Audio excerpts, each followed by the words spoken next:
तो स्वागत है आपका एक नए वीडियो में। जैसा कि आपको पता है जेपीएससी मेंस पेपर 5 जो आपका इकोनॉमिक्स है, इसमें टोटल 4 ग्रुप देखने को मिलते हैं। और इसमें ग्रुप ए, इसमें टोटल 12 टॉपिक है। ग्रुप बी की अगर बात की जाए तो इसमें टोटल 10 टॉपिक है। वहीं ग्रुप सी में 5 टॉपिक और ग्रुप डी जो कि झारखंड इकोनॉमिक्स है, इसमें भी टोटल आपके 5 टॉपिक देखने को मिलते हैं।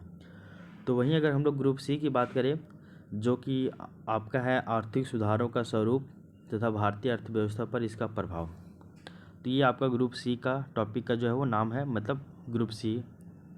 इसके बाद ग्रुप सी में टोटल आपके जो है वो 5 टॉपिक दिए हुए हैं। तो ये रहा आपका ग्रुप सी। और ग्रुप सी में है आपका आर्थिक सुधार, प्रकृति और भारतीय अर्थव्यवस्था पर प्रभाव, जिसमें आपका टॉपिक नंबर 24 नवीन आर्थिक सुधार है, जिसमें हम लोगों को उदारीकरण, निजीकरण और वैश्वीकरण सुधारों की प्रासंगिकता और आवश्यकता को पढ़ना है। साथ ही साथ अंतर्राष्ट्रीय वित्तीय संस्थाएं के बारे में पढ़ेंगे और इसमें हम लोग IMF और WTO के बारे में जानेंगे और इनकी भूमिका और भारतीय अर्थव्यवस्था पर इनका प्रभाव जो भी रहा है, इनको भी हम लोग समझेंगे। इसके अलावा हम लोग ग्रुप सी में वित्तीय और बैंकिंग क्षेत्र का जो सुधार हुआ वो हम लोग जानते हैं, वो पढ़ेंगे। उसके अलावा भारतीय अर्थव्यवस्था का जो है, भारतीय अर्थव्यवस्था कर उदारीकरण, यानी कि इसमें विभिन्न क्षेत्रकों पर जो सकारात्मक और नकारात्मक प्रभाव पड़ा है उसको, और साथ ही साथ भारत में FDI और FII जैसे मुद्दे हैं, इन सभी के बारे में पढ़ना होता है। तो आप देखिएगा। तो आज हम लोग टॉपिक नंबर 24 स्टार्ट करेंगे। और इसके अलावा कृषि क्षेत्र के सुधार, इसको हम लोग एग्रीकल्चर वाला पोर्शन एक ही साथ पढ़ेंगे। और ये जो भारत में औद्योगिक विकास है, इसको हम लोग आगे देखेंगे, ठीक है ना। तो आज हम लोग इकोनॉमिक्स सी का एक इम्पॉर्टेंट टॉपिक है नवीन आर्थिक सुधार, जो आपका न्यू इकोनॉमिक रिफॉर्म है, इस वाले टॉपिक को हम लोग आज कवर करेंगे। तो आइए, स्वागत है आपका एक नए वीडियो में ग्रुप सी के एक इम्पॉर्टेंट टॉपिक में। तो आज हम लोग नई आर्थिक सुधार, या फिर इसी को नई आर्थिक नीति भी हम लोग कहते हैं, यानी कि न्यू इकोनॉमिक रिफॉर्म, इसकी बात यहाँ पे की जाएगी। और ये जो नई आर्थिक जो सुधार है, इसको हम लोग 2 डायमेंशन में हम लोगों को पढ़ना है। पहला तो नई आर्थिक सुधार जिसमें हम लोग LPG यानी कि लिबरलाइजेशन, प्राइवेटाइजेशन और ग्लोबलाइजेशन, आपका निजीकरण, उदारीकरण और आपका वैश्वीकरण, इन तीनों टॉपिक को पढ़ना पड़ेगा। साथ ही साथ इनकी प्रासंगिकता क्या है और इनकी आवश्यकता क्यों पड़ा है, वो हम लोगों को जानना होगा। इसके अलावा एक नए टॉपिक हम लोगों को अंतर्राष्ट्रीय वित्तीय संस्थाएं पढ़नी है, जिसमें हम लोगों को IMF और WTO के बारे में पढ़ना पड़ेगा। इनकी भूमिका क्या है और इनका जो प्रभाव, इनका जो इम्पैक्ट रहा है भारतीय अर्थव्यवस्था पे, ये हम लोगों को जानना है, ठीक है। तो हम लोग नई आर्थिक नीति के अंतर्गत हम लोग सबसे पहले टॉपिक को कवर करेंगे कि भारत में आर्थिक सुधार की आवश्यकता एवं इसकी प्रासंगिकता क्या रही है। तो भारत में आर्थिक सुधार की आवश्यकता और प्रासंगिकता, ये हम लोग समझिए। तो ये देख लीजिए, जो आपका इकोनॉमिक रिफॉर्म हुआ था, इसका 2 पर्पस था बेसिकली। 2 पर्पस क्या था? पहला पर्पस ये था कि जो आपका BOP क्राइसिस हो रहा है, यानी कि बैलेंस ऑफ पेमेंट में जो भी आपका असंतुलन हुआ है, तो उसको BOP क्राइसिस को पहले बैलेंस करना था। और दूसरा इसका जो पर्पस था वो आपका समृद्धि एवं विकास दर को जो वो वृद्धि करना था।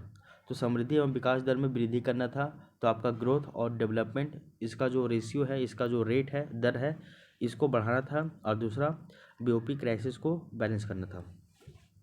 ये वाला जो पॉइंट है BOP क्राइसिस को बैलेंस करने वाला, ये आपका शॉर्ट टर्म पर्पस था नई आर्थिक नीति का। और समृद्धि एवं विकास दर में वृद्धि करना, ये आपका लॉन्ग टर्म उद्देश्य था। तो BOP क्राइसिस को बैलेंस करना था, ये आपका शॉर्ट टर्म पर्पस था। देन इसके लिए शॉर्ट टर्म सुधार किया जाएगा। और वहीं समृद्धि एवं विकास दर में वृद्धि करना, ये लॉन्ग टर्म उद्देश्य था। देन इसके लिए जो है वो लॉन्ग टर्म जो है वो सुधार किया जाएगा, और ये चलता ही जा रहा है। ये जो आपका BOP क्राइसिस था, इसको 1991 में प्रॉब्लम हुआ था। देन 1991 में ही इसको सॉल्व कर लिया गया। ये जो पॉलिसी बनाया गया था शॉर्ट टर्म के लिए ही था सुधार, ये 1991 में स्टार्ट हुआ, 1991 में ही ख़त्म हो गया।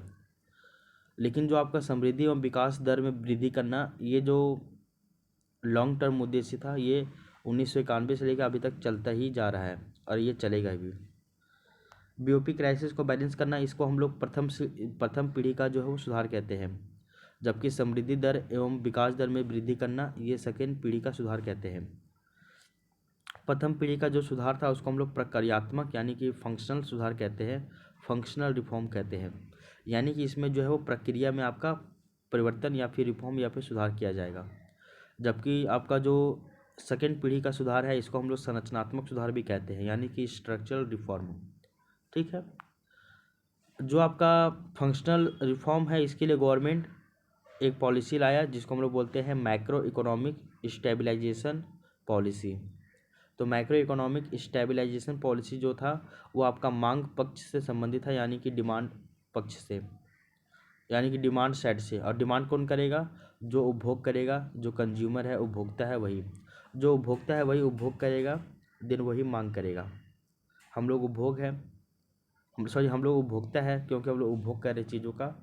तो ये जो आपका माइक्रो इकोनॉमिक स्टेबलाइजेशन पॉलिसी है ये आपका उपभोग से संबंधित है, उपभोक्ता से संबंधित है, और ये आपका प्रथम पीढ़ी की सुधार से संबंधित है।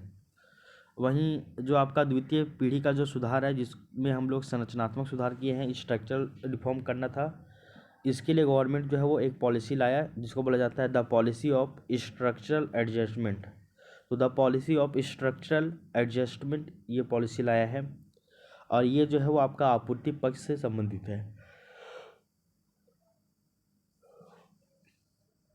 मैक्रो इकोनॉमिक स्टेबलाइजेशन पॉलिसी आपका मांग पक्ष से संबंधित था, जबकि the policy of structural adjustment ये आपका आपूर्ति पक्ष से संबंधित है। ये बातें भी आपको ध्यान में होनी चाहिए। आपूर्ति यानी कि सप्लाई चेन से संबंधित है। सप्लाई कौन कर रहा है? तो जो आपका उत्पादक है, उत्पादक को ही उत्पादन प्रक्रिया कह रहे हैं।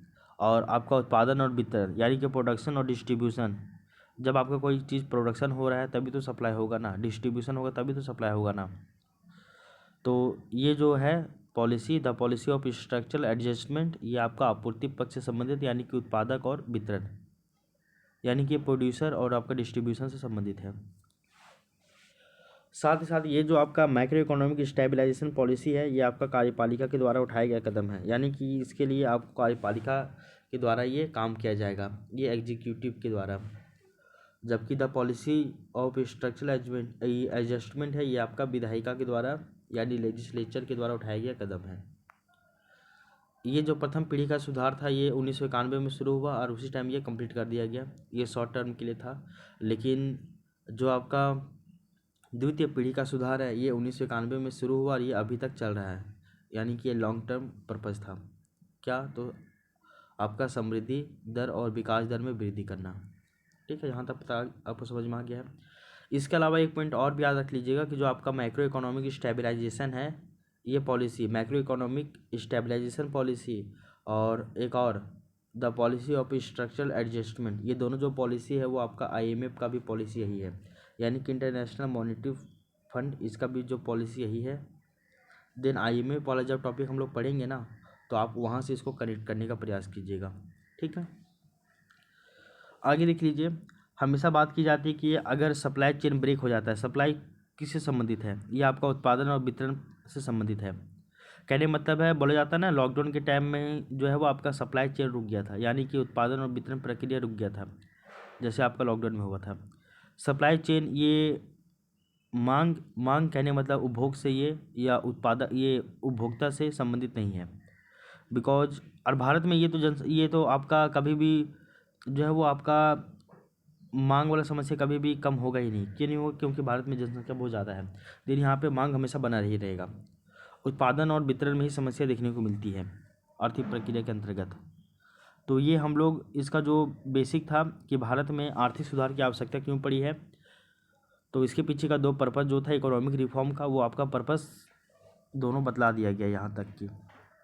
ठीक है, तो हम लोग नई आर्थिक नीति देख रहे हैं जिसमें हम लोग नई आर्थिक नीति यानी कि LPG की प्रासंगिकता और जो आवश्यकता, इनको हम लोग देखेंगे।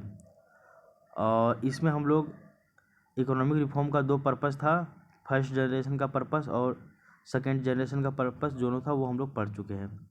अब हम लोग इसका इंट्रोडक्शन देखते हैं। तो बोला जाता है कि भारतीय अर्थव्यवस्था के संदर्भ में वर्ष 1991 को आर्थिक विभाजक भी कहा जाता है। यानी कि इसको इकोनॉमिक वाटरशेड कहा जाता है। एकदम एक तरह से ये पूरा ना हमारे अर्थव्यवस्था को पूरा एकदम आर्थिक रूप से विभाजन ही कर दिया है। हम लोग 1991 का इकोनॉमी अलग पढ़ते हैं और 1991 के बाद का जो इकोनॉमी है वो उसको हम लोग अलग तरीके से पढ़ते हैं। तो सिंपल सी बात है, भारतीय अर्थव्यवस्था के संदर्भ में 1991 को भारतीय आर्थिक विभाजक भी कहा जाता है। यानी एक तरह से ये 1991 को आर्थिक विभाजक भी कहा जाता है, इकोनॉमिक वाटरशेड, क्योंकि 1991 में भारत सरकार के द्वारा आर्थिक समृद्धि और विकास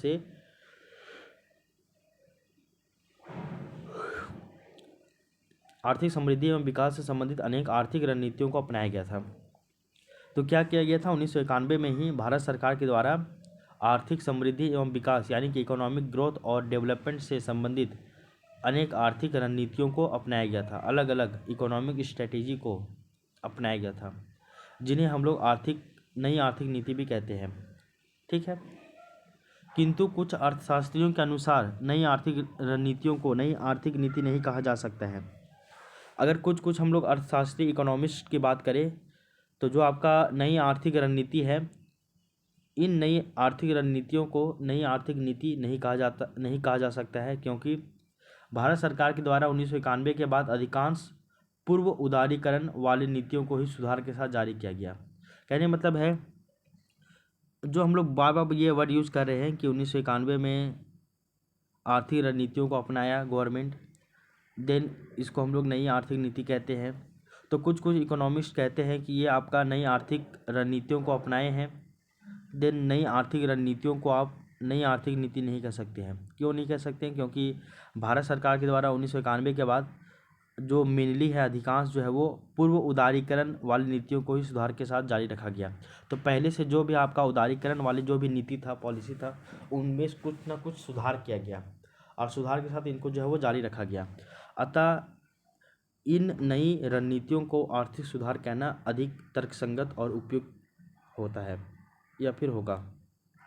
तो इसको हम लोग नई आर्थिक नीति नहीं कहेंगे, बल्कि इसको हम लोग आर्थिक सुधार कहेंगे, क्योंकि पूर्व में जो भी आपका उदारीकरण वाला नीति था उसी में सुधार के साथ इसको कंटिन्यू रखा गया है। तो इसीलिए कुछ अर्थशास्त्री कहते हैं कि इसको नई आर्थिक रणनीति ना कहकर इसको आर्थिक सुधार कहना ज़्यादा ही तर्कसंगत और उपयुक्त होगा। क्लियर? तो नई आर्थिक नीति इसको नहीं कहेंगे, इसको हम लोग आर्थिक सुधार कहेंगे। नई आर्थिक नीति क्यों नहीं कहेंगे? क्योंकि यहाँ पे जो है वो हम लोग क्या किए कि जो पहले से पूर्व से जो चलती आ रही थी जो भी नीतियाँ उदारीकरण से संबंधित, उन्हीं में हम लोग केवल क्या किए, सुधार किए हैं। देन ये आपका नई आर्थिक नीति ना कहलाकर यह आपका आर्थिक सुधार कहलाएगा। क्लियर? आगे लिख लीजिए। भारत का आर्थिक सुधार 3 वैश्विक आर्थिक नीतियों पर आधारित है। तो भारत का जो आर्थिक सुधार हुआ था, इकोनॉमिक रिफॉर्म हुआ था, वो आपका 3 वैश्विक आर्थिक नीतियों यानी कि 3 ठो ग्लोबल इकोनॉमिक पॉलिसी पे ये बेस्ड है, जो कि आपका है उदारीकरण यानी कि लिबरलाइजेशन, निजीकरण यानी कि प्राइवेटाइजेशन, और वैश्वीकरण यानी कि ग्लोबलाइजेशन। इस कारण इसको जो है वो हम लोग LPG सुधार भी कहते हैं, जिसका मुख्य उद्देश्य अल्पकाल में भुगतान संतुलन की समस्या को नियंत्रण करना था, वहीं दीर्घकाल में आर्थिक समृद्धि एवं विकास दर में तेजी लाना था। तो अभी आपको बताया गया था स्टार्टिंग में ही कि ये जो आपका LPG हम लोग सुधार किए, यानी कि नई आर्थिक नीति को हम लोग, नई आर्थिक नीति नहीं बोली, नई जो आर्थिक सुधार हम लोग किए, इसमें हम लोग LPG को लाए, अपनाए, और इसका 2 पर्पज़ था। एक वो आपका शॉर्ट टर्म, एक वो आपका लॉन्ग टर्म। शॉर्ट टर्म में आपका BOP क्राइसिस है, जो BOP में जो आपका डेफिसिट हुआ, घाटा हुआ, उसको बैलेंस करना था, ये आपका शॉर्ट टर्म था। और दूसरा आपका जो आपका इकोनॉमिक ग्रोथ और डेवलपमेंट रेशियो है या फिर जो दर है, इसको बढ़ाना था, ये आपका लॉन्ग टर्म था। बस यही है। उपरोक्त उद्देश्यों के आधार पर भारत के आर्थिक सुधारों को 2 भागों में विभाजित किया जाता है। तो ये दोनों जो सुधार है, ये दोनों जो उद्देश्य है, इन दोनों उद्देश्यों के आधार पे भारत का जो आर्थिक सुधार है, इसको 2 भागों में विभाजित किया जाता है। पहला है आपका प्रथम पीढ़ी का सुधार और दूसरा है आपका द्वितीय पीढ़ी का सुधार। तो इन दोनों को हम लोगों को पढ़ना पड़ेगा। पहले हम लोग पढ़ेंगे प्रथम पीढ़ी का सुधार और दूसरा पढ़ेंगे हम लोग द्वितीय पीढ़ी का सुधार। तो यहाँ तक ये बातें आपको समझ में आ गई होगी कि क्या है क्या नहीं है। सो पहले तो हम लोग एक इंट्रोडक्शन देखिए।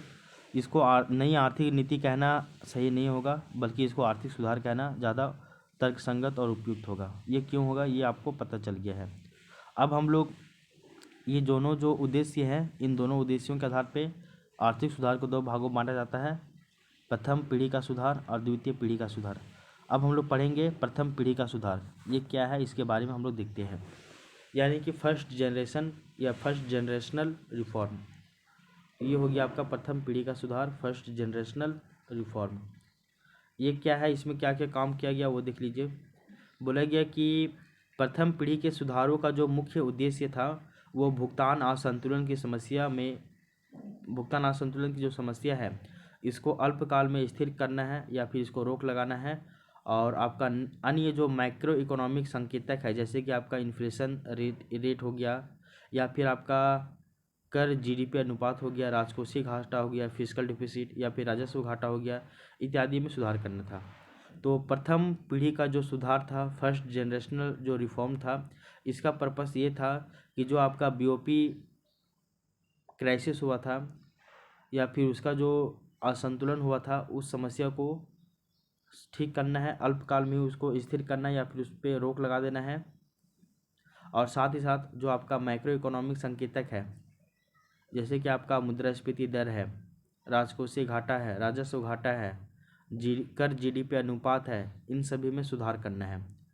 तो इसका दो पर्पस था, मैक्रो इकोनॉमिक संकेतकों में सुधार करना है और आपका भुगतान असंतुलन की जो समस्या थी इसको ठीक करना है। ये आपका कैसा था, अल्पकाल की समस्या थी और इसको जो है वो अल्पकाल इसका उद्देश्य था, इसके लिए अल्पकाल सुधार भी किया गया। सामान्यतः प्रथम पीढ़ी के सुधारों में वैसे सुधारों को शामिल किया जाता है जिनके लिए किसी भी प्रकार का विधायी गतिविधियों की आवश्यकता नहीं होती है। जनरली ऐसा है कि जो आपका प्रथम पीढ़ी का जो सुधार है उसमें वैसे सुधारों को, वैसे रिफॉर्म को शामिल किया जाता है जिनके लिए किसी भी प्रकार का आपका विधायी गतिविधियों की आवश्यकता नहीं, यानी कि लेजिस्लेचर एक्टिविटी का ज़रूरत नहीं है। ये सरकार खुद केवल सुधार कर देगा, इसमें किसी भी तरह का कोई भी विधायी प्रक्रिया की आवश्यकता नहीं है। दूसरे शब्दों में वैसी आर्थिक नीतियाँ जिनका निर्माण कार्यपालिका के द्वारा किया जा सकता है, एकदम सीधे एग्जीक्यूटिव के द्वारा सीधे उसका जो है वो निर्माण करके उसको लागू कर देना है। इसके लिए कोई भी संसद का झमेला, आपको विधायी प्रक्रिया का झमेला नहीं चाहिए। तो यही बात बोला जा रहा है कि दूसरे शब्दों में कि वैसे आर्थिक नीतियाँ जिनका निर्माण कार्यपालिका के द्वारा किया जाता है, ऐसे नीतियों को प्रथम पीढ़ी के सुधार में हम लोग शामिल करते हैं। ठीक है, आगे देख लीजिए। जैसे अगर एग्जाम्पल देखें तो कर दर में परिवर्तन, मौद्रिक नीति में परिवर्तन इत्यादि, तो इन सभी को हम लोग प्रथम पीढ़ी का सुधार में शामिल करते हैं, क्योंकि इसमें हम लोग कार्यपालिका इसका जो है वो इससे संबंधित जो भी निर्णय होगा, प्रथम पीढ़ी का सुधार में जो भी नीति बनेगी, इन नीतियों का निर्माण कार्यपालिका के द्वारा किया जाएगा। इसमें विधायिका का किसी भी तरह का आवश्यकता नहीं होगा। जैसे कि आपका एग्जाम्पल देखिए कैसी कैसी सुधार है, तो आपका कर दर में परिवर्तन, मौद्रिक नीति में परिवर्तन इत्यादि। इस कारण प्रथम पीढ़ी के सुधारों को, यानी कि फर्स्ट जनरेशनल रिफॉर्म को, वो हम लोग कार्यपालिका से जुड़ा हुआ दिखते हैं और इसको हम लोग प्रकार्यात्मक यानी कि फंक्शनल रिफॉर्म यानी कि प्रकार्यात्मक सुधार भी कहते हैं। जिनकी प्रकृति कैसी थी, तो इनकी प्रकृति जो है वो आपका अल्पकालिक थी, यानी कि शॉर्ट टर्म के लिए था। और यहाँ पे प्रकार्यात्मक सुधार का शाब्दिक अर्थ है कि सरकार की गतिविधियों में सुधार करना है। आपको बताया गया था कि एक जगह आपका प्रकार्यात्मक सुधार हो रहा है, एक जगह आपका संरचनात्मक सुधार हो रहा है। तो प्रकार्यात्मक सुधार यानी कि सरकार की जो प्रक्रिया है, यानी कि उनका जो गतिविधि है उसमें सुधार करना है। क्लियर? तो ये आपको ध्यान में रख लेना है।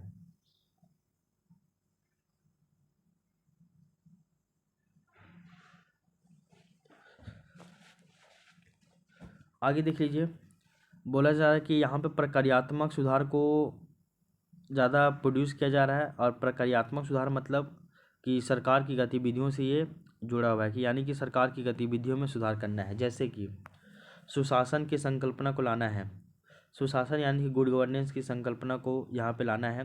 देन करप्शन, गवर्नमेंट अगर करप्शन करेगा तो रिफॉर्म करेगा, अगर गवर्नमेंट अगर करप्शन कर रहा है, भ्रष्टाचार कर रहा है, इन सभी को सुधारने का प्रयास किया जाएगा सुशासन की संकल्पना लाने के माध्यम से, सुशासन के द्वारा। वहीं नियम और कानून में भी परिवर्तन नहीं किया जाता है, वहीं नियम एवं कानून में परिवर्तन नहीं किया जाता है। प्रकार्यात्मक आर्थिक सुधार सामान्यतः मैक्रो इकोनॉमिक संकेतकों के सुधार से संबंधित होते हैं, और इस कारण मात्रात्मक सुधार भी इसको हम लोग कहते हैं, जो कि मांग पक्ष से जुड़ा होता है, और ये मांग पक्ष के प्रबंधन से संबंधित होता है, जैसे कि बढ़ती हुई मुद्रास्फीति दर का प्रबंधन। कहने मतलब क्या है वो देख लीजिए। आपका जो प्रथम पीढ़ी का जो सुधार है, इस प्रथम पीढ़ी के सुधार को हम लोग प्रकार्यात्मक सुधार भी कहते हैं, यानी कि फंक्शनल रिफॉर्म, क्योंकि ये जो है वो आपका प्रकार्यात्मक सुधार यानी कि सरकार की गतिविधियों में सुधार है। जैसे कि आपका सुशासन की संकल्पना, अगर हम लोग सुशासन की संकल्पना की यानी कि सुशासन लाए, गुड गवर्नेंस लाए। सुशासन लाने से क्या होगा कि अगर गवर्नमेंट का कहीं पे करप्शन कर रहा है, भ्रष्टाचार कर रहा है, देन इन सभी में सुधार किया जाएगा। गवर्नमेंट किन्हीं काम को करने में ज़्यादा समय लगा रही है तो उनको सॉल्व किया जाएगा। तो ये हो गया आपका प्रकार्यात्मक सुधार। फिर बोला जा रहा है कि प्रकार्यात्मक जो सुधार है इसमें जनरली आपका मैक्रो इकोनॉमिक संकेतक, जैसे कि आपका इन्फ्लेशन हो गया, जीडीपी हो गया, राजकोषीय घाटा हो गया, राजस्व घाटा हो गया, इन सभी को इसमें शामिल किया जाता है। क्लियर। ऊपर में ना यहाँ पे माइक्रो नहीं होगा बल्कि यहाँ पे मैक्रो होगा, MACRO, मैक्रो होगा, माइक्रो नहीं होगा, ठीक है। तो इसमें हम लोग मैक्रो इकोनॉमिक संकेतकों को इसमें हम लोग शामिल करते हैं और उसमें सुधार करना है। और इस कारण से जो है वो हम लोग प्रकार्यात्मक सुधार भी कहते हैं इसको, और इसको हम लोग मात्रात्मक सुधार यानी कि क्वांटिटेटिव सुधार भी हम लोग कहते हैं। एक होता गुणात्मक यानी कि क्वालिटेटिव, एक होता मात्रात्मक यानी कि क्वांटिटेटिव, ठीक है। और ये जो है आपका मांग पक्ष से जुड़ा हुआ है, यानी कि ये आपका उपभोक्ता से जुड़ा हुआ है, जो उपभोग कर रहा है। स्टार्टिंग में भी बताया गया था, इसके लिए आपका माइक्रो इकोनॉमिक स्टेबलाइजेशन पॉलिसी लाया गया था, जो कि मांग पक्ष से संबंधित था। और ये जो है वो पूरी तरीके से कार्यपालिका के द्वारा उठाया गया कदम है, इसमें विधायिका का किसी भी तरह का कोई भी रोल नहीं था। क्लियर, ये आपको समझ में आना चाहिए।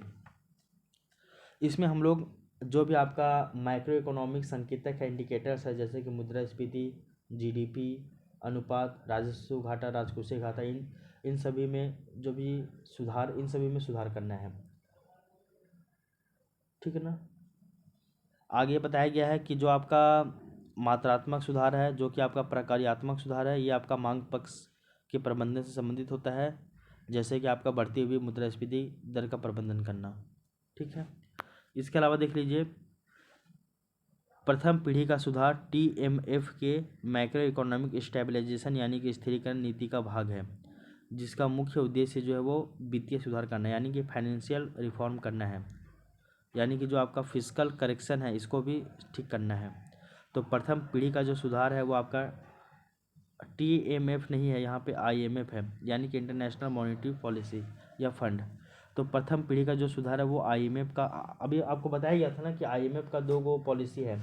एक है आपका micro economic stabilisation policy, stabilisation यानी कि स्थिरीकरण, जो कि आपका शॉर्ट टर्म पर्पस था इकोनॉमिक रिफॉर्म का, और दूसरा the policy of structural adjustment, जो कि आपका लॉन्ग टर्म पर्पस था इकोनॉमिक रिफॉर्म का। ये दोनों पॉलिसी IMF का था। तो प्रथम पीढ़ी का जो सुधार में हम लोग मैक्रो इकोनॉमिक स्टेबलाइजेशन यानी कि स्थिरीकरण नीति को अपनाए थे, ये आपका IMF का ही नीति था। इसी नीति IMF का ही नीति का एक तरह से भाग था, जिसका मुख्य उद्देश्य क्या था, इसका मेन पर्पस था कि वित्तीय सुधार करना है, यानी कि फिस्कल करेक्शन करना है, फाइनेंशियल रिफॉर्म करना है। क्लियर। तो ये हो गया आपका प्रथम पीढ़ी का सुधार। तो इस प्रथम पीढ़ी का जो सुधार है इसको हम लोग समझ चुके हैं, इसमें आपको ज़्यादा घबराने की आवश्यकता नहीं है। आप इसको 2 से 3 बार अपने आधार पर पढ़िएगा तो ये क्लियर हो जाएगा। इसके बाद हम लोग द्वितीय पीढ़ी का आर्थिक सुधार पढ़ते हैं। प्रथम पीढ़ी का आर्थिक सुधार हम लोग पढ़ लिया, अब हम लोग द्वितीय पीढ़ी का आर्थिक सुधार देखेंगे कि इसमें क्या कहा गया है बातें, क्या नहीं कहा गया है। सो तो जान लीजिए कि प्रथम पीढ़ी का जो सुधार था वो आपका कार्यपालिका से जुड़ा हुआ था, देन उसके लिए विधायिका का आवश्यकता नहीं था। लेकिन द्वितीय पीढ़ी का जो सुधार है ये आपका विधायिका से जुड़ा हुआ है, मीन्स इसके लिए लॉ बनेगा, कानून बनेगा, पूरा प्रोसेस होगा। एग्जाम्पल के लिए भूमि सुधार, श्रम सुधार इत्यादि, और भी इसमें देखेंगे हम लोग। तो जो आपका द्वितीय पीढ़ी का जो सुधार है, तो द्वितीय पीढ़ी के सुधार में वैसे सुधारों को शामिल किया जाता है जिनका निर्माण विधायिका के द्वारा किया जाता है। तो वैसे सुधारों को इसमें शामिल किया जाएगा जिनका निर्माण विधायिका के द्वारा किया जाता है, किंतु इनका क्रियान्वयन जो है वो इम्प्लीमेंटेशन वो कार्यपालिका एवं प्रशासनिक एजेंसियों के द्वारा किया जाता है। सिंपल सी बात है, विधायिका आपका लॉ मेकिंग बॉडी है। कार्यपालिका इसको जो लॉ बनता है इसको रिफॉर्म करती है, लागू करवाती है, इसको इम्प्लीमेंट करवाती है। सिंपल सी बात है। तो बताया गया कि द्वितीय पीढ़ी का जो आर्थिक सुधार है उसमें वैसे सुधारों को शामिल किया जाता है जिनका निर्माण विधायिका के द्वारा होता है, और इसका जो क्रियान्वयन है, इम्प्लीमेंटेशन है, वो कार्यपालिका और प्रशासनिक एजेंसियों के द्वारा किया जाता है। एग्जाम्पल में देखें तो आपका श्रम कानून सुधार, भूमि सुधार, प्रत्यक्ष और अप्रत्यक्ष कर सुधार जैसे कि आपका जीएसटी, दिवाला या फिर दिवालियापन संहिता 2016, इन सभी को शामिल करते हैं। इसके अलावा देखिए द्वितीय पीढ़ी का जो सुधार है इनको हम लोग संरचनात्मक सुधार यानी कि स्ट्रक्चरल रिफॉर्म भी कहते हैं, क्योंकि इसकी जो प्रकृति है वो आपका दीर्घकालिक एवं गुणात्मक है। उसकी प्रकृति अल्पकालिक एवं मात्रात्मक थी, इसकी प्रकृति दीर्घकालिक एवं गुणात्मक है, जिसके अंतर्गत नियमों एवं कानूनों में परिवर्तन करना है, इसमें संशोधन करना है, इसमें सुधार करना है, और इसके माध्यम से सरकार की गतिविधियों में सुधार किया जाता है।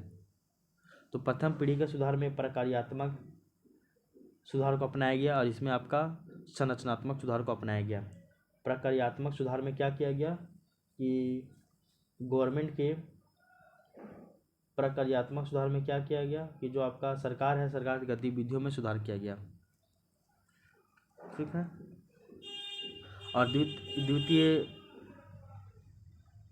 पीढ़ी का जो सुधार है जिसको हम लोग संरचनात्मक सुधार कहते हैं, इसमें सरकार का जो इसमें क्या किया, नियम और कानून में परिवर्तन किया, उसमें संशोधन किया और इसके माध्यम से सरकार की गतिविधियों में सुधार लाया। मतलब उसके लिए कानून नहीं बनाया, इसके लिए कानून बना दिया। द्वितीय पीढ़ी का जो सुधार है वो आईएमएफ के संरचनात्मक समायोजन नीति का ही भाग है। आईएमएफ का जो एक पॉलिसी है, क्योंकि देखिए ये दोनों जो पॉलिसी है वो आईएमएफ का ही है। प्रथम पीढ़ी का जो सुधार है इसमें भी आपका माइक्रो इकोनॉमिक स्टेबिलाइजेशन पॉलिसी को अपनाया, ये भी आईएमएफ का ही भाग था। और द्वितीय पीढ़ी में the policy of structural adjustment, जिसको हम लोग क्या कहते हैं, तो उसको हम लोग संरचनात्मक समायोजन की नीति कहते हैं, ये भी आईएमएफ का ही भाग है।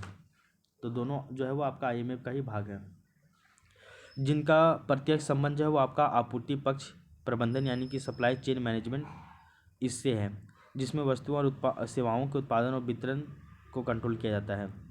तो प्रथम पीढ़ी का सुधार वो जो है वो आपका उपभोक्ता साइड से यानी मांग साइड से संबंधित था, जबकि द्वितीय पीढ़ी का जो सुधार है वो आपका वस्तु एवं सेवाओं, कहने का मतलब है इनका जो उत्पादन और वितरण हो रहा है यानी कि आपका आपूर्ति पक्ष से यानी कि सप्लाई चेन मैनेजमेंट से संबंधित है। वो आपका डिमांड साइड से वो आपका संबंधित था, आपका मांग प्रबंधन से संबंधित था, और ये आपका आपूर्ति पक्ष प्रबंधन से संबंधित है। वो आपका मांग पक्ष प्रबंधन से संबंधित था, ये आपका आपूर्ति पक्ष प्रबंधन से संबंधित है। तो ऐसे आप थोड़ा सा दोनों में मतलब बोलते हैं ना, कोरिलेट करके पढ़िएगा, दोनों को एक दूसरे के बीच में देखिएगा कि वहाँ पे क्या था, यहाँ पे क्या हुआ, दोनों में क्या चेंजिंग हुआ, इसके आधार पर पढ़िएगा तो आपको ज़्यादा परेशानी नहीं होगा।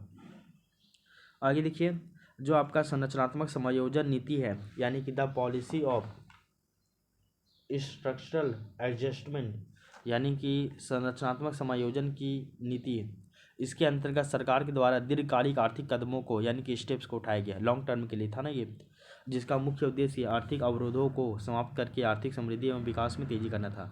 तो जो भी आपका आर्थिक अवरोधक बन रहा था इनको दूर करना है और इसके माध्यम से आर्थिक समृद्धि को, इकोनॉमिक ग्रोथ को और डेवलपमेंट को तेजी से वृद्धि करना है।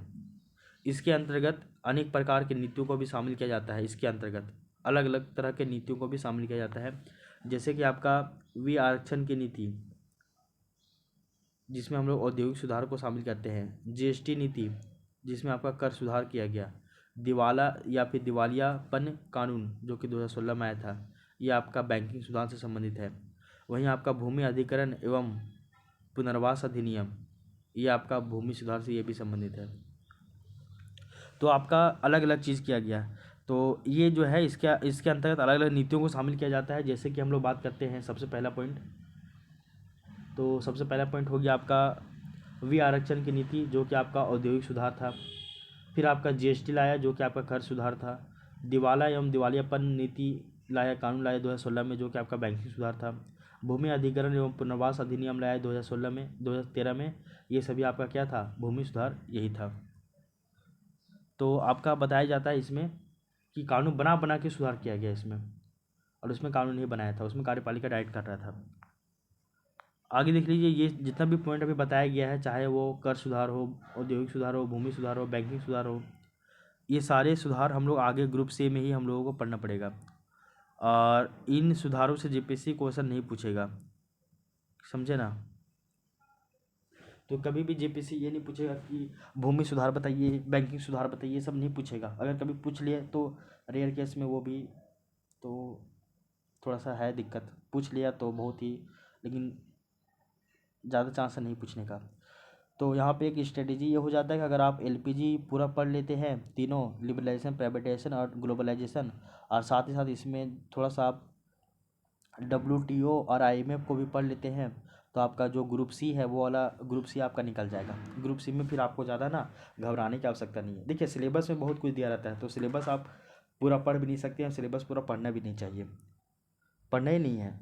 तो किसको पढ़ना है किसको छोड़ना है वो आप टीचर के अनुसार देख सकते हैं। तो सिंपल सी बात याद रख लीजिएगा कि एलपीजी पूरा पढ़ लीजिए, और डब्ल्यूटीओ को भी पढ़ लीजिए, आईएमएफ को भी पढ़ लीजिए। तो ग्रुप सी का जो क्वेश्चन वो आपको यहाँ से पकड़ा जाएगा, क्योंकि अभी ज़्यादा नहीं बना है स्कोप, पहले यहाँ तक तो कंप्लीट कर लेना। तो ये थोड़ा सा स्ट्रेटेजी हो गया यहाँ तक का। तो ये दोनों जो सुधार है वो आपका कंप्लीट हो गया यहाँ पे। अब इसमें थोड़ा सा और बात छूट गया, वो देख लीजिए थोड़ा सा क्या बोला गया। तो कि जो आपका संरचनात्मक समायोजन नीति था, यानी कि the policy of structural adjustment, इसका जो मुख्य उद्देश्य था वो नीतिगत सुधार के माध्यम से सरकारी नियंत्रण को समाप्त करना था। यानी कि नीतिगत यानी कि पॉलिसी बनाकर सुधार करना है, तो नीतिगत सुधार के माध्यम से सरकारी जो नियंत्रण है इनको समाप्त करना था। जैसे कि नौकरशाही अवरोधों को इनको समाप्त करना है। नौकरशाही अवरोधों में हम लोग बात करें तो जैसे कि आपका लाल फीताशाही, इन सभी को समाप्त करना है, और इन सभी को समाप्त करके नीति निर्माण एवं क्रियान्वयन को अधिक पारदर्शी यानी कि ट्रांसपेरेंट एवं प्रभावी बनाना था, ताकि आर्थिक समृद्धि एवं विकास प्रक्रिया में तेजी लाया जा सके। क्या कहें कि जो आपका the policy of structural adjustment है, यानी कि संरचनात्मक समायोजन नीति है, इसका मुख्य उद्देश्य है कि नीतिगत सुधार के माध्यम से सरकारी नियंत्रण को समाप्त करना है, और सरकारी नियंत्रण को समाप्त करके नौकरशाही अवरोधों जैसे कि लाल फीताशाही इत्यादि, इन सभी को समाप्त करना है, और इन सभी को समाप्त करके नीति निर्माण और जो आपका क्रियान्वयन है इनको अधिक पारदर्शी बनाना है, ट्रांसपेरेंट बनाना है, और इनको अधिक प्रभावी भी बनाना है, ताकि इससे क्या होगा, आर्थिक समृद्धि और विकास प्रक्रिया में क्या होगी, तेजी आएगी। ओवरऑल कहा जा सकता है कि अतः यह कहा जा सकता है कि भारत सरकार के द्वारा 1991 में आर्थिक सुधार के अंतर्गत अपनाए गए एलपीजी नीति का मुख्य उद्देश्य मैक्रो इकोनॉमिक स्थायित्व एवं संरचनात्मक समायोजन था। ठीक है ना।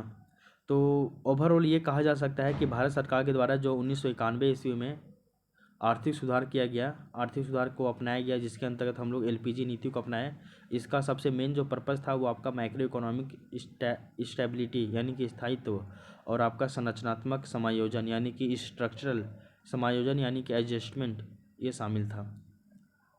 ओवरऑल इसका दो पर्पज़ था। एक तो पर्पज़ था कि आपका मैक्रो इकोनॉमिक स्टेबिलिटी करना है, तो मैक्रो इकोनॉमिक स्टेबिलिटी पॉलिसी को लाया, और इसको जो है वो हम लोग प्रथम पीढ़ी का सुधार कहते हैं, और ये आपका कार्यपालिका से संबंधित है, और ये आपका शॉर्ट टर्म से संबंधित था, और ये इसके लिए जो है वो आपका शॉर्ट टर्म रिफॉर्म सुधार किया गया। जबकि दूसरा जो है वो आपका स्ट्रक्चरल एडजस्टमेंट था, यानी कि इसको हम लोग बोलते हैं क्या, the policy of structural adjustment, यानी कि इसी को हम लोग बोलते हैं क्या, संरचनात्मक समायोजन की नीति, और ये आपका लॉन्ग टर्म पर्पस था, और इसको हम लोग द्वितीय पीढ़ी का सुधार कहते हैं, और ये आपका विधायिका संबंधित था, क्योंकि इसके लिए कानून बनाएगा विधायिका और उसको फिर लागू करवाएगा। यहाँ तक की बातें समझ में आ गई हैं। और स्ट्रक्चरल एडजस्टमेंट में समझ लीजिएगा कि इसमें लॉ और पॉलिसी को बनाया जाएगा, तो लॉ और पॉलिसी में चेंजिंग लाएंगे, देन इससे सरकारी कार्यों में भी परिवर्तन होगा। और पहला का पर्पस ये था कि मैक्रो इकोनॉमिक इंडिकेटर्स में सुधार करना है, जैसे कि आपका इन्फ्लेशन रेट, आपका कैड बोले तो हम लोग कैपिटल अकाउंट डिफिसिट, फिर आपका बीओपी क्राइसिस, फिर आपका जो फिजिकल डिफिसिट था, इन सभी को कंट्रोल करना है। और सेकंड का पर्पस ये था, द्वितीय पीढ़ी का सुधार का पर्पस ये था कि दीर्घकाल में भारत की आर्थिक समृद्धि दर में सुधार लाना है, और यही जो है वो आपका स्ट्रक्चरल एडजस्टमेंट था। इसके अलावा एक पॉइंट और जान लीजिए, PSU क्या होता है, पब्लिक सेक्टर यूनिट, इसका फुल फॉर्म होता है। इसके बारे में आप थोड़ा सा अपने स्तर पे इसको समझिएगा, सोचिएगा, ठीक है ना। तो यहाँ तक की बातें जो है वो आपको समझ में आ गई है। तो पहला जो हम लोग का टॉपिक का नाम ही है कि भारत में आर्थिक सुधार की आवश्यकता एवं प्रासंगिकता। पहला तो हम लोग देख लिए हैं इसका प्रासंगिकता क्या है, तो इसका हम लोग 2 प्रासंगिकता देखे, जिसमें हम लोग प्रथम पीढ़ी का सुधार और द्वितीय पीढ़ी का सुधार को शामिल किए। उसके बाद अब हम लोग जो आपका नई आर्थिक सुधार हुआ था या नई आर्थिक नीति आई थी 1991 में, इसका आवश्यकता क्यों था वो हम लोग देखेंगे। तो पहला हम लोग प्रासंगिकता देखिए, अब हम लोग इसका थोड़ा सा आवश्यकता देख लेंगे, क्योंकि आवश्यकता भी जो है वो काफ़ी ज़्यादा आपका इम्पोर्टेंट हो जाता है। तो आवश्यकता भी देखना होगा और इसका जो है वो आपका प्रासंगिकता को भी देखना होगा, ठीक है ना। तो अब हम लोग इसके आगे की चर्चा करते हैं, ठीक है। आगे देखिए,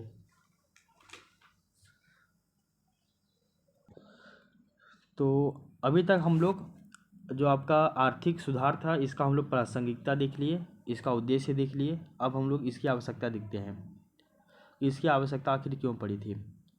तो आर्थिक सुधार 1991 की आवश्यकता, तो हम लोग इसका उद्देश्य क्या था, यानी कि इसका हम लोग एक तरह से प्रासंगिकता देख ली है। अब हम लोग इसका आवश्यकता देखते हैं नई आर्थिक नीति का, यानी कि आर्थिक सुधार का, जो कि 1991 में हुआ था। तो जैसा कि आपको पता है कि 1990 के दशक में उत्पन्न अनेक प्रकार की सामाजिक, आर्थिक एवं राजनीतिक समस्याओं के साथ साथ प्रशासनिक कुव्यवस्था के कारण 1991 में सरकार के द्वारा आर्थिक सुधार की नीतियों को अपनाया गया था। तो 1990 के दशक में अनेक प्रकार की समस्या देखने को आती है, जैसे कि आपका सामाजिक समस्या, आर्थिक समस्या, राजनीतिक समस्या, ये तो थी ही, इनके साथ साथ प्रशासनिक कुव्यवस्था भी थी, जिसके कारण थक हार कर सरकार को 1991 में सरकार के द्वारा आर्थिक सुधार की नीतियों को अपनाया गया, और जिसका मुख्य उद्देश्य था कि सरकार एवं प्रशासनिक विफलता, यानी कि malfunctioning of government and administration, इसको समाप्त करना था। इसका मेन पर्पस था कि सरकार और जो प्रशासनिक विफलता है इसको समाप्त करना, यानी कि malfunctioning of government and administration.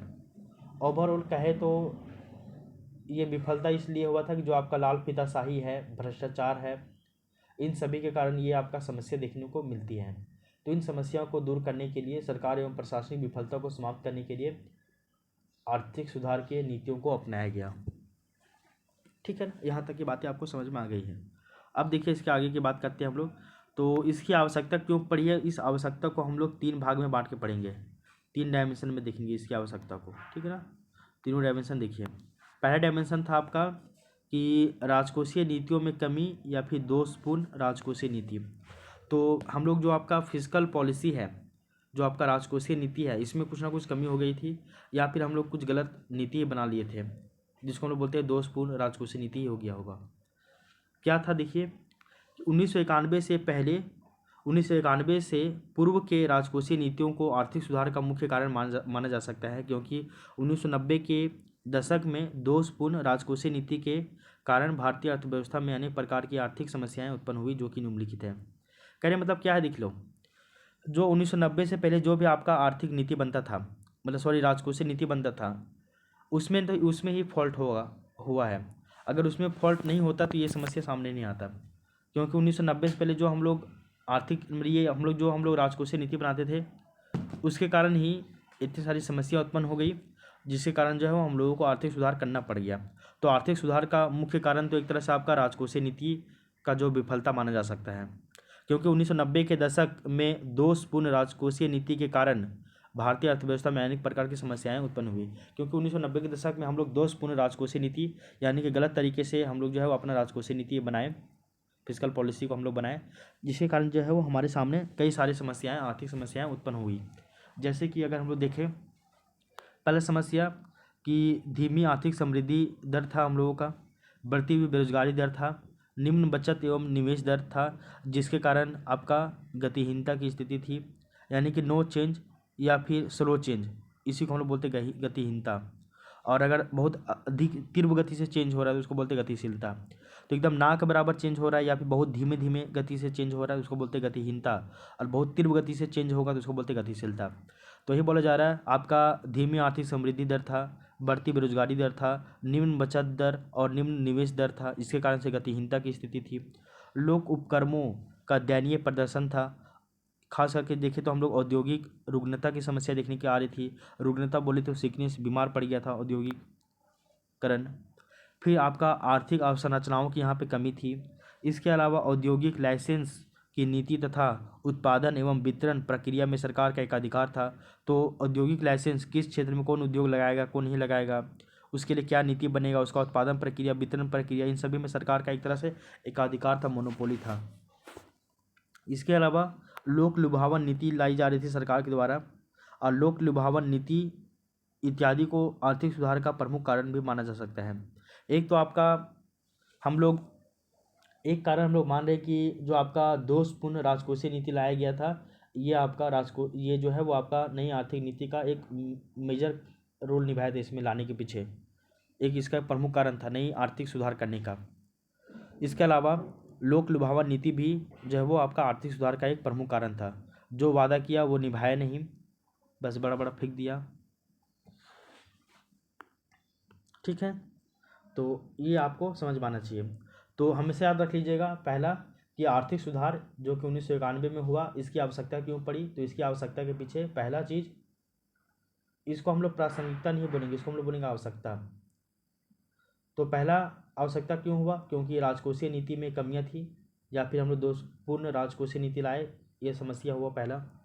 दूसरा बोलिएगा कि राजकोषीय घाटा में वृद्धि। तो जो आपका राजकोषीय घाटा था यानी कि जो आपका फिजिकल डिफिसिट था, इसमें लगातार वृद्धि हो रही थी। मीन्स गवर्नमेंट जो है वो इनकम से ज़्यादा खर्च कर रहा था, गवर्नमेंट के पास पैसा जितना आ नहीं रहा उतना ज़्यादा खर्च हो रहा है, मतलब जितना बाबू नहीं उतना का ज़्यादा झुंझुना हो जा रहा है, सिंपल सी बात है।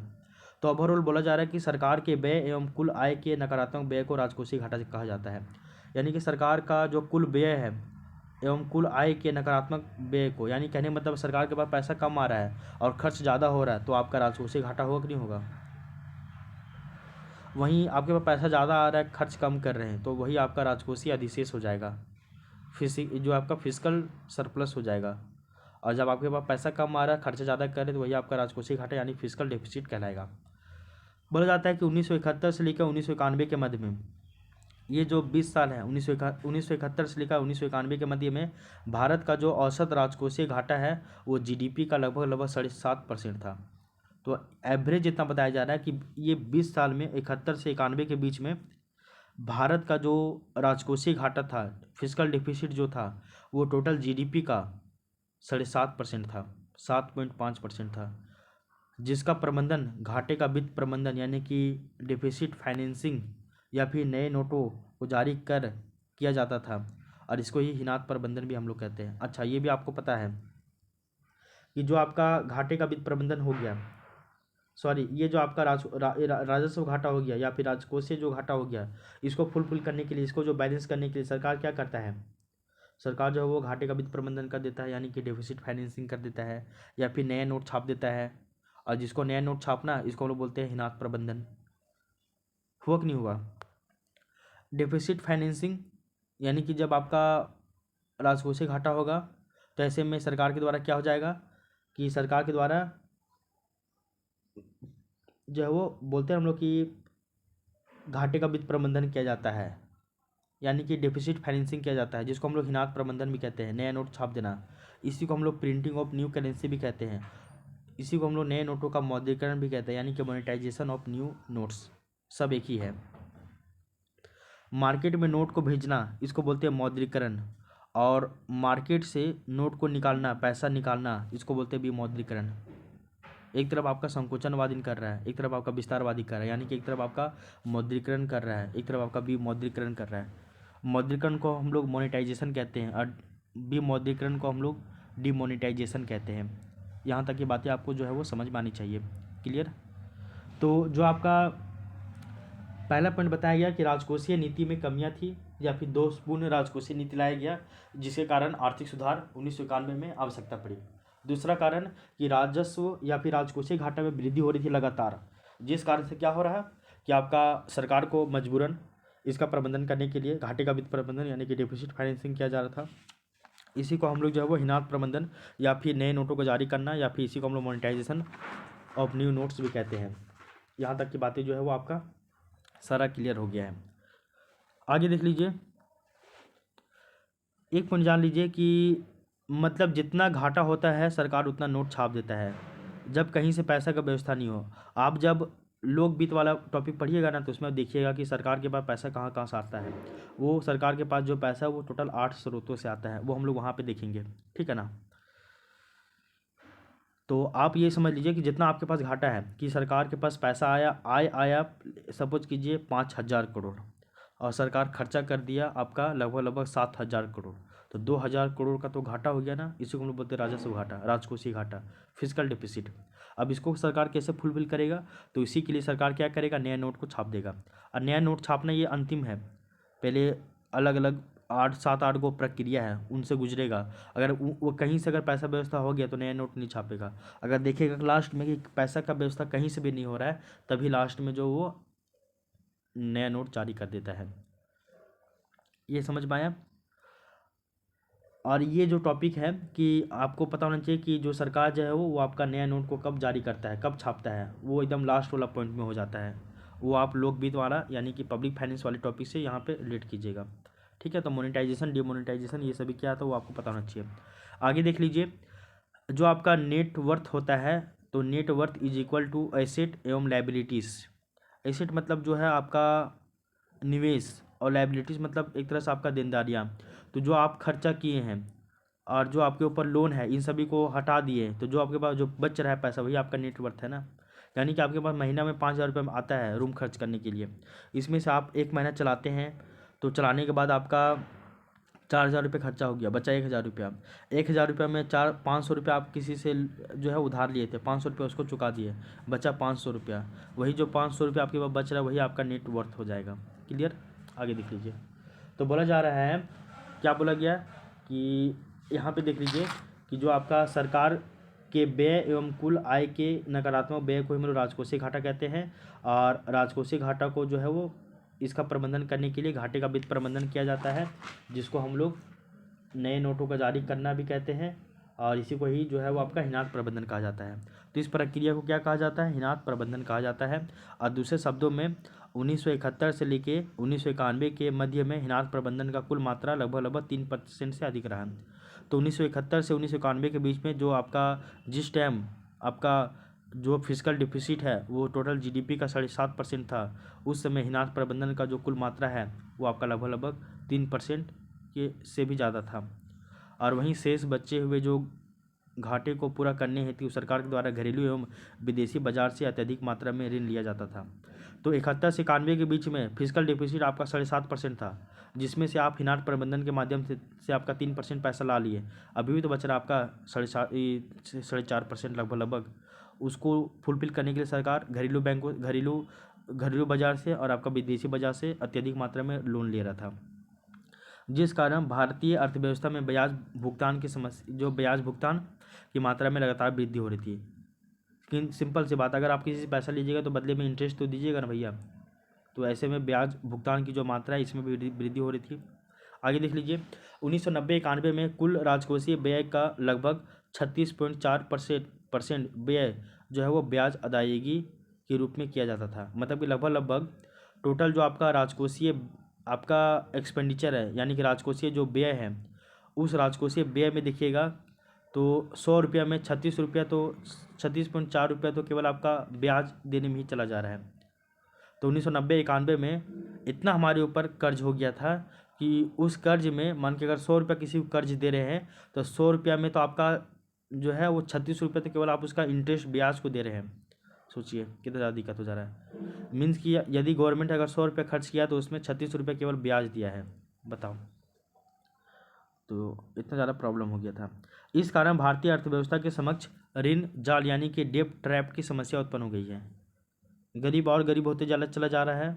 तो कहने मतलब है भारतीय अर्थव्यवस्था के समक्ष जो है वो एक तरह से ऋण जाल यानी डेब्ट ट्रैप की समस्या उत्पन्न हो गई कि आपके पास पहले लोन से आप निकले नहीं थे, उसका कर्ज इतना बढ़ गया, उसका ब्याज इतना बढ़ गया कि इसके लिए आपको दूसरा लोन लेना पड़ा। और उसको सुधारते सुधारते फिर आपको तीसरा लोन जो है वो लेना पड़ गया। तो इस तरह से ये आपका ऋण जाल की समस्या उत्पन्न हो गई। साथ ही साथ अंतर्राष्ट्रीय स्तर पे भारत की छवि में तीव्र गति से गिरावट हुई, खराब हो गई होगा। परिणाम स्वरूप सरकार के द्वारा नई आर्थिक सुधारों को लागू किया गया, तो एक ये भी रीजन था। इसके अलावा देख लीजिए, नई वित्तीय सुधार के अंतर्गत भारतीय अर्थव्यवस्था में राजकोषीय समेकन यानी कि फिस्कल कंसोलिडेशन की प्रक्रिया प्रारंभ हुई। तो नई जो वित्तीय सुधार भी किया गया, फाइनेंशियल सुधार भी किया गया, रिफॉर्म भी किया गया, और उसके अंतर्गत भारतीय अर्थव्यवस्था में राजकोषीय समेकन किया गया यानी कि फिस्कल आपका कंसोलिडेशन किया गया। और इसके अंतर्गत सरकार के द्वारा जहां एक और आय के नए स्रोतों का विकास के ऊपर बल दिया जा रहा था, वहीं दूसरी तरफ गैर योजनागत व्ययों एवं गैर विकासात्मक व्यय को कम करने का भी प्रयास किया जा रहा था।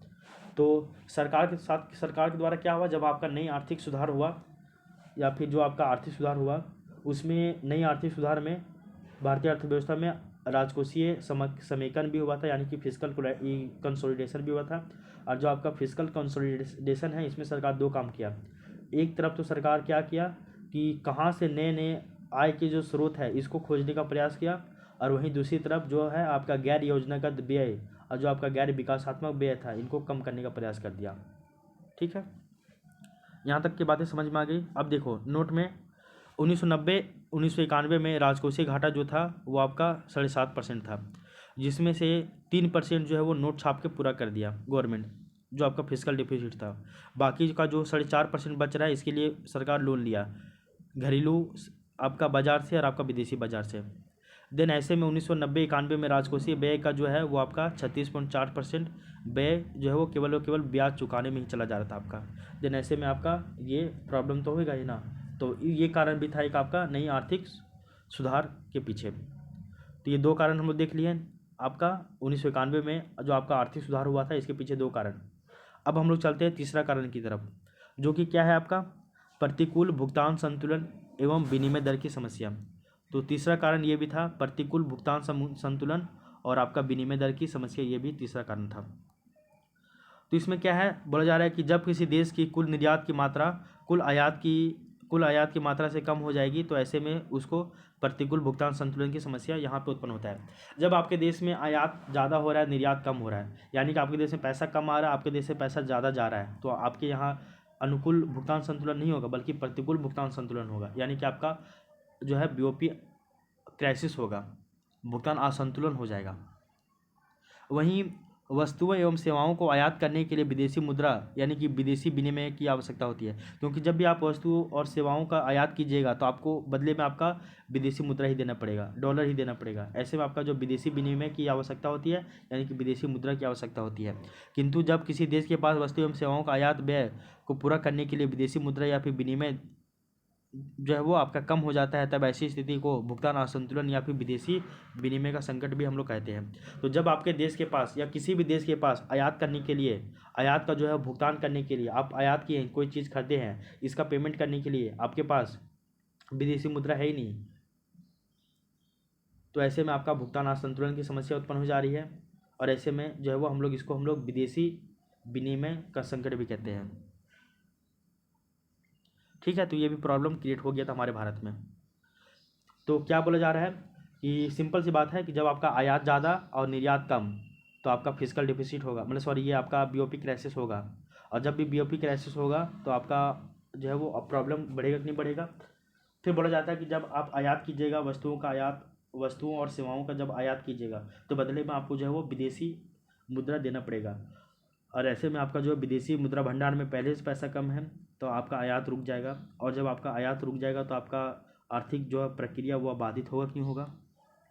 इसी क्रम में क्या था कि बोला जाता है कि जनवरी 1991 से लेकर जून 1991 के मध्य में भारतीय अर्थव्यवस्था के समक्ष विदेशी विनिमय की समस्या उत्पन्न हो गई।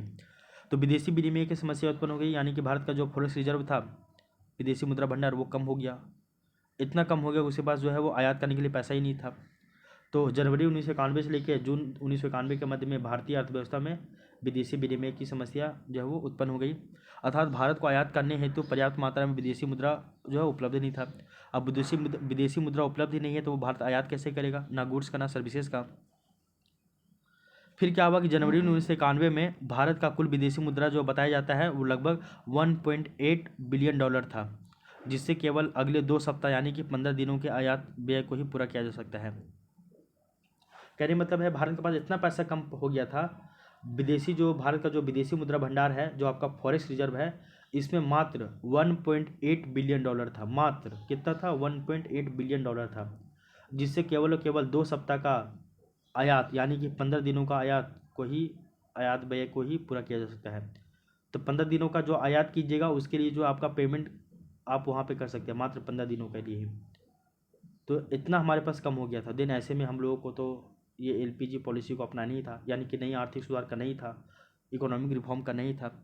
तो 1991 में उत्पन्न विनिमय संकट ये भी अनेक कारणों में एक था। तो 1991 में विनिमय संकट भी हुआ था। इसके पीछे भी बहुत सारे कारण थे, उन कारणों की व्याख्या यहाँ पे नहीं की जा रही है। तो एक बहुत बड़ा रीज़न तो ये भी था भैया, तो इसको भी आप याद रखिएगा थोड़ा सा। तो आज हम लोग जो आपका नई आर्थिक नीति है या फिर जो आर्थिक सुधार है, ग्रुप सी का एक इम्पॉर्टेंट टॉपिक, इसको हम लोग स्टार्ट किए थे, जिसके अंतर्गत हम लोग सबसे पहले जो आपका नई आर्थिक नीति है या फिर आर्थिक सुधार है, इसकी आवश्यकता और इसकी प्रासंगिकता वाला टॉपिक स्टार्ट किए थे, जिसमें हम लोग इसकी प्रासंगिकता को देखें, यानी कि इसका जो है उद्देश्य को हम लोग देखें। इसका उद्देश्य में हम लोग देखें, इसका 2 तरह का उद्देश्य था। एक तो है आपका जिसको हम लोग प्रथम पीढ़ी का सुधार कहते हैं, जो कि आपका शॉर्ट टर्म के लिए था, और एक को हम लोग द्वितीय पीढ़ी का सुधार कहते हैं, जो कि आपका लॉन्ग टर्म के लिए था। दोनों को डिटेल से हम लोग देखें। उसके बाद हम लोग ये जानें कि जो आपका आर्थिक सुधार 1991 का जो हुआ था, इसकी आवश्यकता क्यों पड़ गई थी। तो इसका आवश्यकता भी हम लोग देखे थे कि आपका malfunctioning of government and administration ये था, यानी कि सरकार और प्रशासनिक विफलता था, ये था। इसके पीछे हम लोग देखते हैं कि 3 मेजर कारण था, जिसके कारण से आपको 1991 का आर्थिक सुधार करना पड़ा। पहला कारण था राजकोषीय नीतियों में कमी या फिर दोषपूर्ण राजकोषीय नीति। दूसरा कारण था राजकोषीय घाटा में वृद्धि हो गई थी लगातार। और तीसरा कारण था प्रतिकूल भुगतान संतुलन या फिर विनिमय दर की समस्या। और इतना कम हमारे पास विदेशी मुद्रा भंडार बचा था कि जिससे केवल 2 सप्ताह यानी कि 15 दिनों का ही आयात व्यय को ही पूरा किया जा सकता था, यानी कि मात्र हमारे पास जो है वो 1.8 बिलियन डॉलर बचा हुआ था फॉरेक्स रिजर्व में। तो ये समस्या थी। तो इन सभी समस्याओं के कारण जो है वो भारत में आपका 1991 ईस्वी में आर्थिक सुधार को अपनाया गया, और आर्थिक सुधार के बाद जो है वो हम लोग की स्थिति थोड़ा सा बेहतर बनी। तो आज की क्लास को हम लोग यहीं तक रहने देते हैं। अब इसके आगे की जो चर्चा है वो हम लोग आगे नेक्स्ट क्लास में करेंगे। सबसे पहले तो हम लोग जानेंगे कि 1991 में उत्पन्न विनिमय संकट के क्या क्या कारण थे, उन कारणों को हम लोग देखेंगे। अलग अलग कारणों को यहाँ पे पढ़ेंगे हम लोग। उन कारणों के बाद जो है वो कारणों को पढ़ने के बाद जो है वो हम लोग फिर देखेंगे कि नई आर्थिक जो सुधार है इसको लागू करने से संबंधित जो भी क्या क्या इनको लागू करने के पीछे कारण जो थे उनसे संबंधित आंकड़ा था, आंकड़ों को देखेंगे। जैसे कि आपका बताया गया आर्थिक समृद्धि दर कम था, मुद्रास्फीति का दर बहुत ज़्यादा था, भुगतान संतुलन असंतुलन का आकार बहुत ज़्यादा बढ़ गया था, ब्याज अदायगी की मात्रा बहुत ज़्यादा बढ़ गई थी, विदेशी मुद्रा भंडार बहुत कम हो गया था, आईएमएफ एवं विश्व बैंक से लोन लेना पड़ गया था। तो कितना कितना क्या क्या डाटा था, डाटा तो आपको देना पड़ेगा ना भाई। राजकोषीय घाटा कितना था, घाटे का वित्त प्रबंधन जिसको हम लोग हिनात प्रबंधन कहते हैं, ये कितना था डाटा, इन डाटों को हम लोग पढ़ लेंगे। उसके बाद आर्थिक सुधार की नीतियाँ एवं इसका उद्देश्य देखेंगे। फिर इसमें हम लोग प्रथम पीढ़ी और दूसरी पीढ़ी को जोड़कर पढ़ेंगे। उसके बाद हम लोग फिर उदारीकरण की तरफ चले जाएंगे, फिर निजीकरण पढ़ेंगे, फिर आपका वैश्वीकरण पढ़ेंगे, तब जाकर ये टॉपिक आपका कंप्लीट हो जाएगा। तो ये आपका ग्रुप सी का आर्थिक नीति का ये पहला क्लास था। आई होप इसमें 10 से 11 मतलब टोटल 10 या 11 क्लास आएंगे, जिससे आपका ये पूरा एलपीजी पूरा कंप्लीट हो जाएगा। तो बस आप वीडियो में लगातार बने रहिए, आपको ज़्यादा घबराने की आवश्यकता नहीं है, ठीक है ना। और ये क्लास बहुत ही बेहतरीन तरीके से हम लोग इसको कंप्लीट कर लेंगे। तो इस क्लास को हम लोग यहीं तक रहने देते हैं। अब हम लोग मिलते हैं नेक्स्ट वीडियो में, तब तक के लिए टेक केयर, बाय बाय, आपका दिन शुभ हो।